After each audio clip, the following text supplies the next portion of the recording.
Давай посмотрим, какой шанс нельзя сейчас никак упускать. Итак, какие шансы и возможности нельзя тебе упускать? Перемены, смотри, не бойся этих перемен, да, не бойся, откидывай все страхи. Вот здесь, видишь, человек как будто бы в какой-то клетке, человек в какой-то агонии, да, находится. И здесь нужно выпускать свои эмоции, да, здесь не нужно вот это все копить в себе, да, здесь нужно пар выпускать уметь, да. Итак, смотрим, чего тебе, какие шансы и возможности никак нельзя упустить.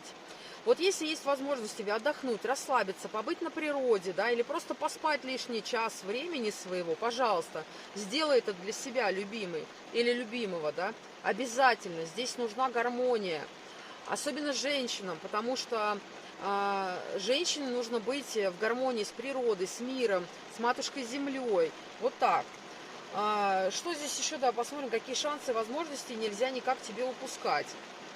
Шанс побаловаться, порадоваться, понаслаждаться жизнью, да, отбросить вообще все и пойти потанцевать, спеть там, сплясать, побегать по травушке, муравушке, босичком.